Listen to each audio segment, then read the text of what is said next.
Assalamualaikum warahmatullahi wabarakatuh. Alhamdulillah wassalatu wassalamu ala Rasulillah Sayyidina wa Maulana Muhammad ibni Abdillah wa ala alihi wa ashabihi wa man tabi'ahum wa mawalah. Asyhadu an la ilaha illallah wahdahu la syarika lah wa asyhadu anna la nabiyya ba'dah. Amma ba'd. Bersyukur kita kepada Allah Subhanahu wa taala atas segala nikmat dan anugerah yang selalu tercurah kepada kita. Berkat rahmat Allah Subhanahu wa taala, kita pada hari ini masih beriman kepadanya. Sehingga kita termasuk dalam barisan orang-orang yang beriman dan bertakwa kepada Allah Subhanahu wa taala. Satu hal nikmat yang terbesar di dalam kehidupan ini adalah bukanlah orang yang memiliki harta yang banyak. Bukan pula orang yang memiliki kekuasaan dan jabatan yang tertinggi. Namun ada satu hal perkara yang paling terbesar di muka bumi ini adalah perkara iman kepada Allah Subhanahu wa taala. Orang tidak memiliki harta, orang tidak kaya di muka bumi ini tidak jadi masalah di hadapan Allah Subhanahu wa taala. Di muka bumi ini orang yang memiliki banyak hutang tidak menjadi masalah di hadapan Allah Subhanahu wa taala. Tapi kalau kita tidak memiliki iman, itu akan menjadi masalah di hadapan Allah Subhanahu wa taala.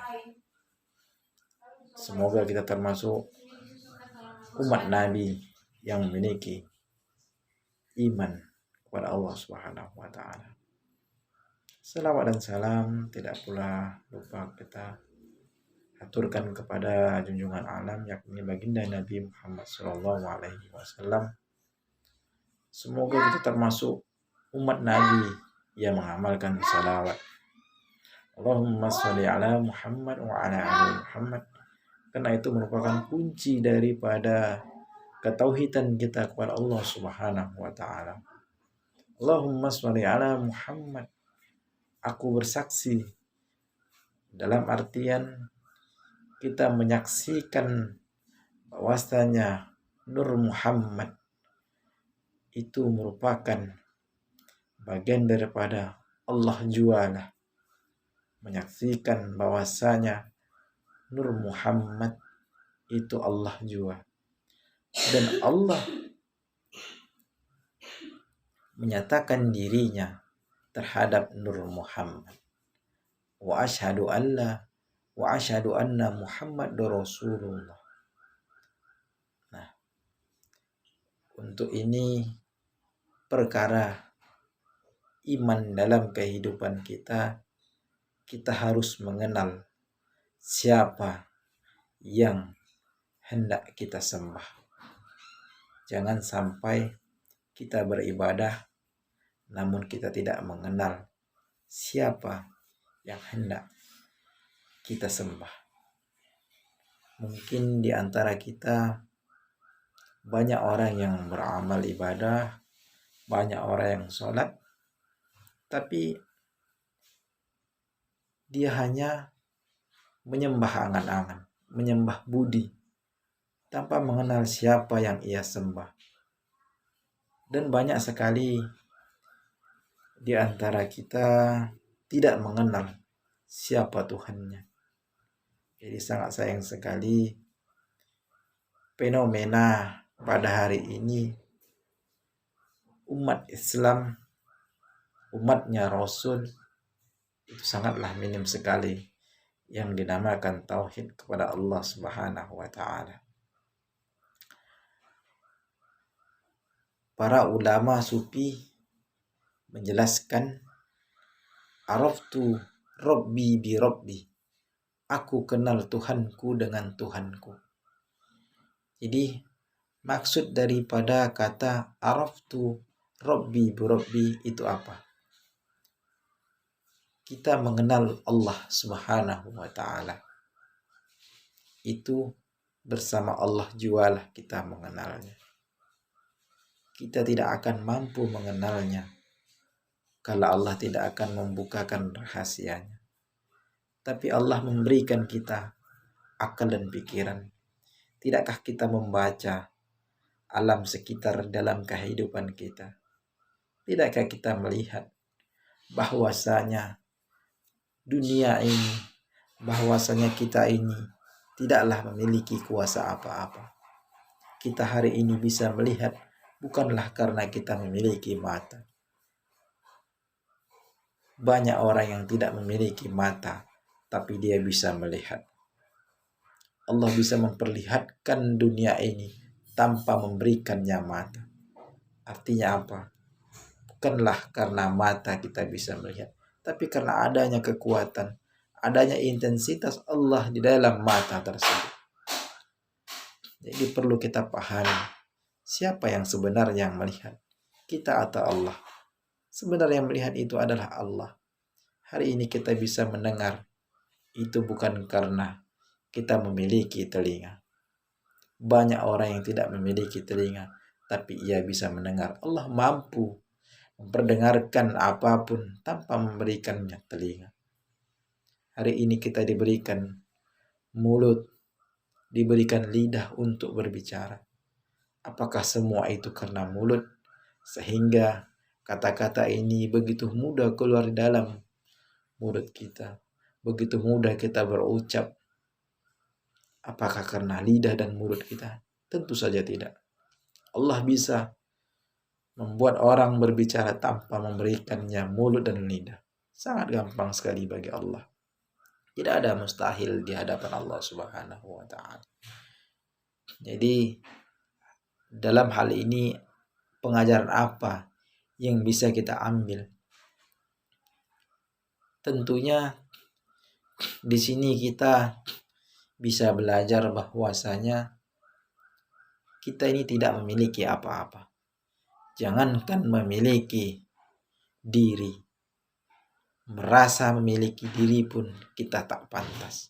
Karena memang pada dasarnya kita tidak memiliki diri. Coba kita lihat, adakah kita ikut andil dalam menjadikan tubuh ini? Kita lihat mata kita, kita lihat hidung, mulut dan telinga kita. Adakah kita ikut andil dalam menjadikan diri ini? Untuk hidup pun kita di muka bumi ini, itu adalah kehendak Allah Subhanahu wa ta'ala. Jadi apa yang hendak kita akui di dalam kehidupan kita ini? Tidak ada. Sesungguhnya Allah itulah nyata. Allah lah yang nyata. Kita itu sebenarnya tiada. Yang ada itu hanyalah Allah Subhanahu wa ta'ala. Namun perlu kita sadari bahwasanya kita ini terkadang melupakan siapa Allah dan siapa kita. Sehingga kita selalu merasa bahwasanya kita inilah yang ada, Allah lah yang gaib. Sungguhnya kita yang tiada, kita lah yang gaib, bukan Allah. Allah itu nyata, nyata di dalam diri kita. Allah nyata di alam ini. Tapi mengapa kita tidak bisa melihat Allah itu? Mengapa kita tidak merasakan kehadiran Allah? Itu semua karena kita tidak ingin mencari hidayahnya Allah. Karena kita tidak ingin membuka hati kita. Karena cahaya Nur Muhammad tidak masuk ke dalam diri kita. Kita tidak melihat tanda-tanda yang ada di alam sekitar kita. Sesungguhnya orang yang mengenal Allah adalah orang yang sangat beruntung di hadapan Allah Subhanahu wa ta'ala. Karena hidupnya akan terjamin. Yang menjamin kehidupannya adalah Allah. Kita merasa selama ini kita hidup atas kemampuan dan kepintaran kita. Padahal yang pintar itu adalah Allah.